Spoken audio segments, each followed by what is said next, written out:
Hello, and welcome to the Be Formless Flow Driven CEO podcast. Today, I can say it's Friday. I was about to say it's Monday for some crazy reason. You can tell it's Friday, can't you? Today on the show, I am welcoming, I'm going to say Dr. Alina Chakraborty, but I am going to call you Alina throughout the show. Welcome, Alina, and happy Friday to you. Thank you so much, Belinda. I'm very thrilled to be part of your podcast and very excited to see what questions are there for me. Yeah, amazing. Well, before I kind of like run into all the questions, because I've got quite a few, I just want to acknowledge who you are and what you've been doing because it's quite incredible. So, as a doctor, you're a cancer biologist, which is something that's, very close to my heart. I mentioned to you for the show, family and recently a very, very dear friend passed away. And so you're a cancer biologist, you're an educator, and a founder of STEM Dorado, which is really interesting because it sounds by the sounds of things, it's a creative science education initiative designed to ignite curiosity and critical thinking in children. And what you said is quite simple. It's science communications and outreach, and you have over 15 plus years of experience in cancer research. And you've been peer-reviewed publications in mRNA translation and cell biology. And you've bridged this world of hard science and human transformation. And I'm so curious to understand the kids aspect to it. And it sounds like your mission is to make science more, not only accessible, but alive. And you now blend that deep research background with storytelling, visual learning, and child-led exploration to reshape how we raise the next generation of thinkers and leaders. You've also just taken on an honorary position, and I'm going to let you talk a little bit about that. But yeah, there's so much to unpack here, just in terms of your cancer biology background, what you're doing now, how it's all blended together. So tell us about your journey and obviously around the honorary position you've just taken on as well. Yeah, thank you so much, Belinda, for that lovely introduction. To understand all of that, I will slowly, not very slowly though, walk you through, my journey. So I'm originally from India, was born, raised there. I studied biochemistry for my bachelor's and master's. And then I took on a PhD in molecular biology. So in India, and I was working on mRNA biology, basically, in the context of cancer. So that's where the cancer biology comes in. I'm not a medical doctor, but the research, the molecular mechanisms I studied, so all the 15 years, were related always on a cancer model. So mainly, I've done a lot of molecular biology work on cancer. So initially in my PhD, I worked on the molecular mechanisms of a cytokine called leukemia inhibitory factor, which plays an important role in leukemia, studied how that molecule is regulated in the body, especially in terms of mRNA. So yes, I did that for quite 5 to 6 years, because in India, PhDs are pretty long. And then after that, I moved to Institut Curie in Paris, which is a very good cancer research institute, in fact. And I worked there as a postdoc for 6 years. Here also, I was still working on post-transcriptional regulation. That is I will not go very much into the scientific detail, but, one RNA is kind of as important as DNA. It's not the genetic material, but it's something that carries the information in the DNA into making proteins that are actually worker molecules that makes you up and runs all the functions in the body. So all the information in the DNA is made into proteins via the mRNA. So I was studying on how the mRNA is regulated. Once RNA is synthesized, how it is regulated and how it is made into proteins, basically. So if you can regulate at the RNA level, you can regulate the amounts of proteins, some of which can also lead into cancer. You see the chain of regulation that I'm talking about? So basically, I was working at the regulatory level. So what I was doing in India was mostly the mechanistic part. But when I went to Institute Curie, I was also studying different drugs what the effects of drugs are on the different mRNAs, also on the protein synthesis part, because how it goes is DNA makes RNA and then RNA makes proteins. Proteins are the worker molecules of the body. They make everything up, like from your head, your skin, to every little hormone in your body. Most of that is protein. So I studied the regulation, the effects of drugs, these sort of things. And that was for a good 6 years as well. So while I was in Paris, my husband moved to the UK. He was at UCL. He's a postdoc. He's also a scientist. And I also had a child. And so I was like a single mom almost, because he would visit some weekends. So managing a child and extensive research, because I had very long hours of work. I was always at the bench making, huge experiments, writing publications. It was the toughest, time of my life, but then somehow managed to pull through. But then in 2022, I decided to move to the UK because it was getting very difficult to continue research, manage a child, because our family was still in India. I didn't have so much support. I didn't speak French, just enough to, manage at the crash. And yeah, it was, I'm really grateful for the people in France, my friends and everything else. But I really struggled with the language. I didn't have the opportunity to, really take courses and stuff. So and the French expect you to speak their language, and if you don't, they're throwing baguettes at you. Yes, they get upset. So yeah. After 3 to 4 years, I stopped saying that I was living in France for 4 years. Like, it's a crime. You live in France for 4 years and you don't speak French. Yeah. So, initially, I would say I'm you. And then, because when I was almost 4 years, living there for 4 years, I didn't say that I was living there for that long. Anyway, so then I moved to the UK. I joined Bart's Cancer Institute. I'm still continuing to study mRNA in the context of cancer. So through my career, I've done work on different cancer cell lines. Mainly, I've worked in cell lines, not animals or other. There are many different experimental models on which scientists work on. I mainly worked on cancer cells. So I've worked on breast cancer, I've worked on leukemia, I've worked on lung cancer models, to name a few, because I was testing different mechanisms on different cancer cell lines, actually. So while doing this, I did have a few very good publications. Special mention would be the Nature Cancer Review. It's a very reputed journal, so we managed to write a review on that. That was during COVID, with a child at home, which was very difficult indeed. But then, yes, I managed to pull through. And so then I started working at Bart's. I worked there for 1.5 years. Then I made a transition to the industry. And the company, it was a startup company, very intense and very dynamic, priority shifting every now and then. And it was not based in London proper. It was based in Stevenage. So it was long hours of travel. And I was literally having a burnout.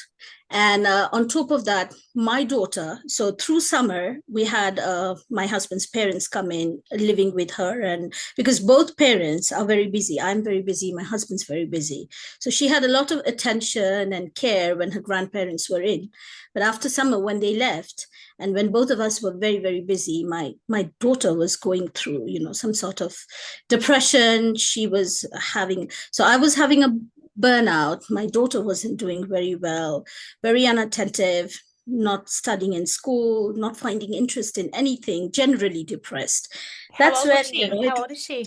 She was, now she's 7, but at that time she was 5, a little more than 5. Young. Yeah. So that's when it rang a bell to me that probably I'm pushing myself a bit too hard.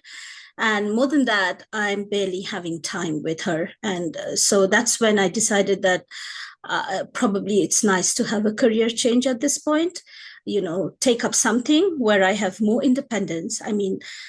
I still want to be busy, but I can at least, put my, be more fluid with the schedule, have things under my control rather than having to, always giving into other timelines. Like I could be on the deciding side a little bit. So that's when I was thinking about, switching jobs, So I tried looking at different things like medical writing and stuff, but then interacting and giving more time to my child, it occurred to me, I think the best place to be in is to motivate children into science, because my daughter was very curious about what we do in the white lab coats and the white goggles and what we do in the lab. When I would work, I would, make my pictures, scientific pictures, work on my cells and stuff. She would come and stand here, ask questions. Even at 5 year old, she would ask me what cells are like. And when I would explain things, very simply to her, she would actually get it. She would actually get the big idea. When things are put simply, children have loads of questions. They're always bubbling Yeah. with questions. And it's a bad idea to not entertain their curiosity. They have questions. If we answer them correctly, if we, make them a little more curious, that can go a very long way in life, actually. So that's when I decided that I am looking for a new career. Why not start? Because I had a long standing research and teaching experience. I taught older people. I taught in colleges. I mentored masters and PhD students, but never small children.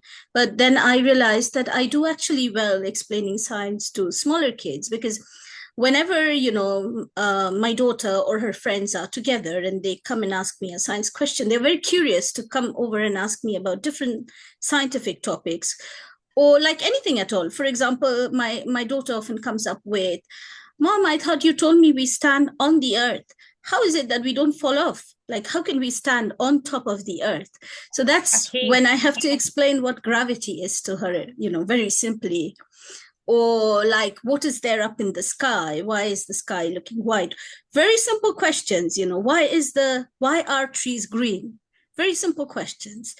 But then, it comes to saying, okay, so trees leaves have something that's green in color. It's called chlorophyll. It helps the trees make food, things like this. So I realized that I was pretty good at that. Children always came up to me with questions. Whenever they had questions, they thought, oh, that's a scientist, she should know. Apparently children think that scientists know everything, they have answers to all questions. So whenever they see a scientist, they go up to that person and would start asking questions. So that's when I decided that, yeah, why not take up science communication and outreach as a new phase of my career. So what I decided to do was start this STEM Dorado Science magazine, which I wanted to be how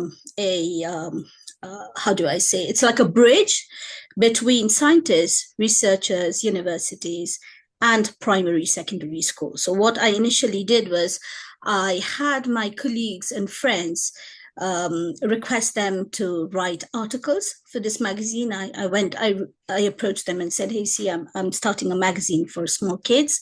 It will be absolutely free and accessible to everybody. So it's a voluntary thing. Are you willing to write an article for me? And yes, many of them were very happy. And they said, yeah, of course we will. And then that's how we started the issue in Feb. Then I had a mentor professor in UCL who was also excited by what I was doing. And he said, oh, I'm ready to help you, whatever, inputs you need and stuff. My husband joined in with all the illustration. He's a very good artist. So he said, okay, I will help you with the illustration. And that's how we started initially. And then in a couple of months, we had other people, institutions joining in. So in 1 year, we've published around 8 issues. And now we're collaborating with the University of Birmingham, UCL, University College London, University of Oxford, then a company called VaxHub. So we have Wow. all It's amazing. very big Yeah. institutions have joined in, because everybody thinks it's a very new initiative, like scientists directly communicating with children in school, writing out their stories, their motivational stories, their work, but everything put very simply for children to understand. We I also love it. have new yeah. So every 2 months we come up with this magazine. Initially, it was online. Then we approached the Barnet Council, like the local municipal councils and district councils, to send it out to schools, and they do it. Some schools fall back, parents fall back saying, "Oh, can we have it in print?" I mean, children find it difficult to read online, so I've started printing the magazine now. We print about 100 copies for the That's cool. moment. So we're trying to now, spread it across more, and because it's a non-profit initiative, for the moment, we have a few advertisements from, Yeah, companies, local amazing. I've companies. got so many But questions. but then I'm gonna pause eventually, you. I'm gonna pause you because you're gonna keep sure, going, and I'm sure, like, we're gonna run out of time, and I'm not gonna be able to ask any questions. sure, sure. Come on, yes. So tell me, I love what you're doing, and I love the fact that one, you've had such an amazing career in one aspect, and as a true scientist, and obviously what you were doing from a cancer research perspective. And yet, then you also were raising a family, husband's working in another country, and you realize that something's got to shift here because your daughter was, suffering, you were suffering as well. In that moment of watching your daughter and obviously, your own burnout, did you have an identity crisis in terms of, were you like, I don't even know what I am or what I'm doing? Like you have this daughter who's almost, lifeless, if you like, who's gone from like this lively person by the sounds of things to lifeless. You've then had this amazing career, and were there any moments there? Because in my burnout, and I've had burnout too, I had this whole identity piece where I was just like, I don't know what I am, who I am. Like you had to look after your daughter as well as put yourself back together, and you put your daughter back together. What was that like for you? What was that experience like for you in that moment where you were like, something's got to change here? To, It was a very difficult decision because career wise, I was having a good career. I cannot complain. I've had very good publications. I've worked in very premier institutes and universities. It was a hard decision, giving up on that aspect of my career.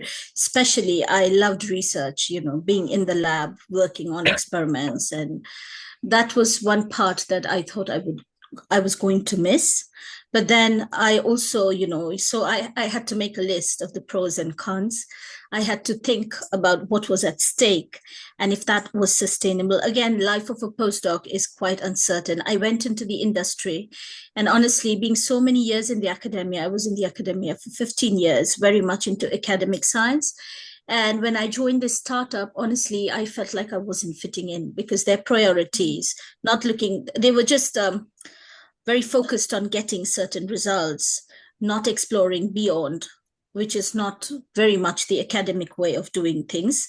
So I kind of felt uncomfortable. I felt I didn't really belong there because the places where I've worked, I've had full freedom into investigating. If I came up with an interesting result, I always had full support from my PIs, from my bosses to, go ahead with it. And as I became more and more senior, I was conducting my research more and more independently, just following up with my bosses from time to time. But in the startup, it was a very strict, it was like always being scrutinized, and wow. Mm, there was not much independence in what yeah. I was doing. And honestly, I wasn't happy with that. So I knew I was going to leave that because that is not where I fit in exactly. But the big question was I going to go back to the academia or not? So far, my experience in the academia was really good. My bosses have been really, really nice. But then I thought that it will again be that rigorous grind. Well, it's still a very rigorous grind now, but at that time I thought, I would make my life simple, and I can control my priorities. I can control my decisions. I can give more time to my family. I will have more flexibility. And also, there will be scope of doing research because I'm going to enter into Mm, something absolutely new that I have not done before. Like I've done science communication, I've done outreach as part of being a research scientist, but that's very different from starting your own company, doing business, of which I had no idea. So I had to train myself, teach myself, so that it was a lot of learning that I had to do. So that was exciting. That there will still be research, there will still be scope of yeah, learning. you've bridged the two. So You've put the two together. yes. And then So what about, I'm sorry, you go. I was trying to make a list of the skill sets I have, both both soft skills and also, and then I thought, how could I make use of these things, of all the training and learning I've had in the past 15 years, my network, my connection, into, doing something very different. And how could I be different from what's already there in the market? What already other people are doing? So with that thought, the first thing I wanted to really do passionately was the magazine, like bring scientists to students directly, their stories, their motivation, their work, So that was the first inspiration. And then I started doing after school clubs. So now I have 5 after school clubs in London in 5 different schools. I have over 90 children registered with me. So every day of the week in the afternoons, I conduct like an after school science club where they do. So we discuss concepts and then they do hands-on experiments. And children just love it. They keep Yeah, it coming sounds back. amazing. It's almost like you're shaping the next generation of researchers or the next generation of scientists. Is there, That's the idea. yeah, is there any connection now with because you were so focused in cancer biology and the mRNA and all of that research, in terms of your whole skills in that, have with regards to what you're doing now, have you brought any of that in, or is it more that you're being more broader from a science approach when you're bringing academias in who are writing stories, etc.? Do you have any connection there, or? Yeah, so when we started the magazine, most of the authors were biologists of biology background because that's the kind of contact I've had. Now that it's growing in popularity, we're spreading out a little more. But most of the authors are my contacts. So we have the initial issues are more biology heavy that way because those were the contacts I had because randomly I've requested many people on LinkedIn to write, but it's not always because scientists are super busy. I can understand, just out of the blue appearing and asking someone to write an article is not always responded with an yes. So yeah, but if you ask for any direct connections, no. The work I was doing was very, very high level, I should say, because RNA is not a concept that's generally taught in primary or even up to a certain level in school.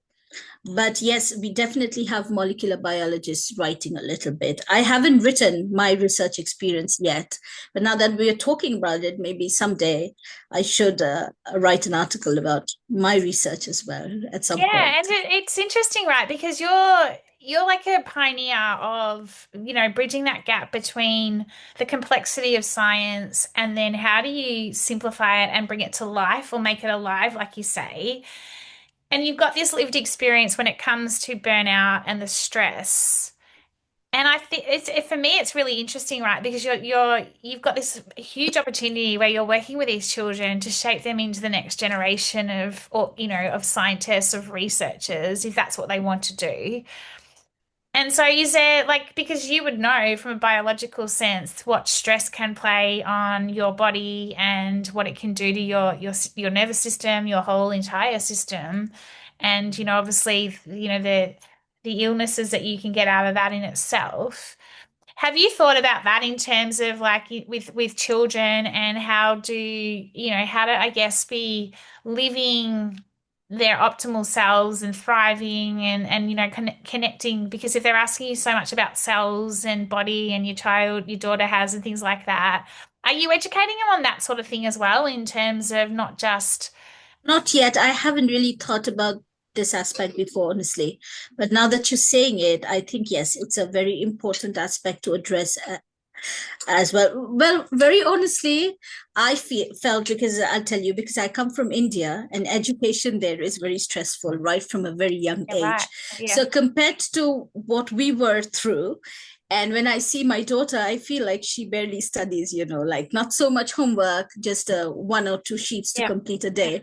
I never felt that the children were really under stress. So I've never addressed this. But what you said, I mean, this is very much given from the background I come because, in India, even from a very young age, children are into so much, educational stress. Parents are always, they have loads of homework. And then on top of that, parents are trying to educate them because it's a common, all parents want their children to become doctors and engineers, and it's highly competitive out there. So coming from that kind of a Yeah, culture. background, I feel that in France and England, at least in primary school, there's not that much pressure. So I haven't really talked about stress, but then it's not important that stress only comes from studies. It does come from many other I aspects. know, that's what I However, mean. Hmm. yeah. However, I do have children with special needs in my after school clubs, and of course, I deal with them differently. I Mm. try to always comfort them because they get stressed when they have complex experiments to do. And some children with special needs, they freak out when they are not able to. Maybe it's a simple building thing, but they freak out when they are not being able to do it. So at those times I do give them moral Mm. support, build it with them, Mm. support them that way, but I haven't really done it in general for everybody. Yeah, right. But yes, I think it's a good thing to do. Absolutely. When you signed up for the pod, everyone always had, I ask a question around what's a unique insight or life experience in, life leadership or business. And I love your response to this, and I'd love you to elaborate on it if you could, please. But you say that an inspiration from daily life fused with passion, determination, and strategy reshaped my entire life and career. So is that coming back to your daughter? Like, can you elaborate on, yeah. Yes, it's just that point when I was trying to make a career change, and I was thinking of different options that were open to me at that stage. And it was just the time with my daughter, just spending time with her made me realize, why not? I mean, I can do this. I can do this. But then I had to think how. Well, first I considered, do I want to be a teacher, like going to primary and secondary school? Because that would take out a lot of stress that I had as a researcher. But then I thought that no, it requires a lot of training and certifications, etc., etc. So there are procedures. And then I thought that no, I don't want to be a 9 to 5 teacher, but I can, take up science communication. I think there is scope out there. So that was being strategic. I was very passionate about doing this. I mean, if you talk to me, you would know I am passionate Yeah, about I can science. I tell. mean, Oh my, I whenever love you it. talk about science, you can see my eyes sparkle and I get all excited. So, because, as a child, I have been inspired. I had a teacher who came to tutor me, and instead of sitting at the table and teaching me, he took me to the garden to fetch leaves and grass. And then he brought with him a microscope on the very first day, and he had me look into all the stuff we had collected from the garden. It was such an exciting experience for me. I never thought, learning science could be like this. So that thing that I got motivated with when I was in year 6, that has fueled me all the way in life to become what I was. So I thought, if I do the same thing with other children, if I make them feel that wonder of science, which I felt as a child, maybe many children will want to take up a career in STEM, or at least explore things around them. It's not necessary that everybody becomes a scientist when they grow up, but whatever they do with passion. They feel good about doing it. So that's the idea. I want children to feel that it is important to explore, to ask questions, be curious, and then follow your passion. It could be for math, it could be for science, it could be for English, whatever. Like, Yeah, I love it. it's And just to discover, look around you and discover. yeah, and it's also So for me that beginner's mindset, right? Like what you're talking about here is you've taken from a child, when you weren't conditioned necessarily, and you were looking at everything with just awe. Like it's just like, oh my God, like you think about a pen, like when a 2 or 4 year old or whatever is looking at it going, wow, what is this? Or like I'd look at my puppy half the time and he's so into everything. And I'm like, oh, it's hilarious. Like we'll walk down the street and he's just like, Mum, look at everything. And it's quite funny. I don't have children, he's my child. But, for me, what you're doing is quite amazing because you're essentially showing children how to hold on to that beginner's mindset as they go into their world and their career. But then on the flip side of that, you're also then introducing or reintroducing to researchers, academias, all the different people that you're connecting with to write the stories to connect back to that beginner's mindset. So you're almost bringing these two generations or whatever together. And it's beautiful because that's where the curiosity, the open-mindedness, the courage, that's where the magic comes from. That's where we get that ability to access that flow state, that kind of just everything becomes effortless. And, it's, what's possible versus what's impossible. I think that's exactly what you're talking about here. And I love that. If you ask me whether I have a fixed business model, no. If you ask me whether I knew about business, no. I'm just figuring everything out. I figured out how to set up a company all by my, because the training I had was research. I am a researcher. That's what I do. I find out things. So I found out, I decided on, I felt passionate about what I wanted to do. I felt very strongly about what I wanted to do. And then I figured out a way, where there's a will, there's also always a I way. love So I that. trained Same. myself. I trained myself to make flyers, images. I was never a designing person, but I wanted to do a magazine. So I trained myself into how to work on Canva, how to work on, all that is required to make a setup. I started, and initially I thought nobody would believe in what I was doing. But then now, from the response that I have from the research community, from institutes joining in with me, schools supporting me, I feel much more confident now. And I think, yes, I can take this further ahead. I have plans to make it even better, bigger. So yeah, I'm working at it. I'm learning from everyone because That's the only way though, isn't it? It's the only I way. strongly, I strongly believe that there's no good age. I mean, there's always something to learn from everybody. I always learn from everyone, even from my daughter. I listen carefully. I try to see, use my judgment to see what fits. Like everything, every experience in life is a learning experience. I've learned a few things from you. You've given me some good ideas.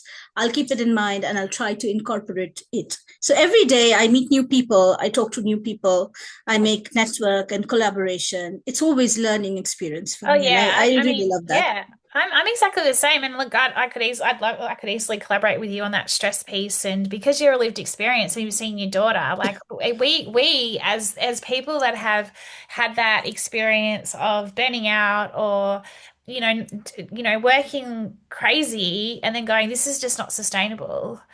We have a service to teach these and show these children that there's a different way to live, there's a different way to work, there's a different way to thrive. You can still be super successful, and there's so much possibility. That's what we're talking about here. And I love all of that. And I think that you're very brave and it takes courage and being It brave to does. step It into the does. unknown. But and You, as someone else who's, taken that career pivot, it's not easy. And there's days when you're like, oh my gosh, I don't know what I'm doing. And I have those days too. But here you are taking one step ahead each day. And that for me is what it's all about. And if you have that self-belief and the passion that you're talking about, I know your business is going to be hugely successful. It already is. Look at it. It's that. So one last question for you. I know you're going to say something, but I guess one last question for you is, or what would be, it's twofold. What would be your advice to anyone who is in the throes of burnout or just like knowing that they can't continue as they are? What would be your advice to them? And then also, what would be what is your hope for the children of today and tomorrow? So there's two questions there probably. yes. So for all those who are at the verge of burnout, I will say, listen to your soul. I mean, once you go through that burnout, half your life is done. I mean, I've been through this twice. Once when I was doing all that work with my daughter alone in Paris, and then later on when I was having long hours at the company. And I think that that is not the way to live a life. I mean, it's very precious. There's so much to do, so much to explore. You should listen to your soul. If Yes. something is not sustainable, that needs to stop. You need to take a break. You need to rethink, reset, and restart. That's very, very important in Amen to life. that. Yes, I agree. There is You're there is talking my language. never there is never this is the end. There is never an end. You can always start like a phoenix. It's always there. What I'm doing now, I had zero idea when I quit my job. I had a high paid, like, I mean, substantial good pay. I was senior scientist. I had a huge pay. And from there, I went to zero. I took a few months off. It took me a long time, at least a year, to generate a salary for myself. But I sustained. I didn't die. I didn't give up. I tried.